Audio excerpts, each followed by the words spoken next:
Heart sounds and murmurs. This is one of the most important clinical topic in medicine. It is divided into two segments. One segment deals with heart sound and its location. Other segment is related to heart murmurs. Four types of heart sounds can be heard, namely S1, S2, S3 and S4. S1 heart sound is due to closure of tricuspid and mitral valve. S2 heart sound is due to closure of aortic and pulmonary valves. S3 heart sound is due to rapid ventricular filling, mainly seen in high cardiac output failure, that is anemia, thyrotoxicosis, beriberi, and also in AV fistula.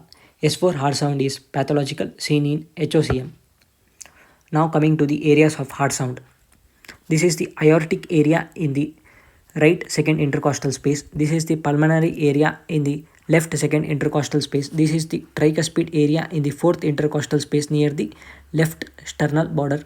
This is the mitral area in the fifth intercostal space near the mid clavicular line, and other heart sounds are related to this left sternal border.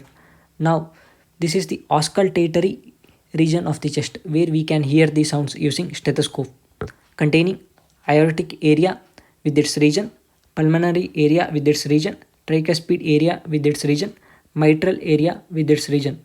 Now coming to the murmurs related to this area. Aortic area is related to aortic stenosis and sclerosis with flow murmur, as the name suggests. Pulmonary area is related to pulmonary stenosis and flow murmur and one congenital heart disease murmur called atrial septal defect murmur. Tricuspid area murmur is related to both tricuspid regurgitation and tricuspid stenosis and one congenital heart disease murmur called the ventricular septal defect. Mitral area is related to mitral regurgitation, mitral stenosis and mitral valve prolapse murmurs. All three murmurs in same place.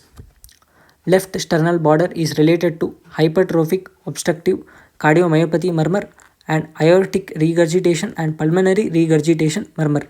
By this we can conclude that atrial septal defect is in pulmonary area, ventricular septal defect is in tricuspid area, and aortic regurgitation and pulmonary regurgitation, which should have been in aortic area and pulmonary area, is now seen in left sternal area.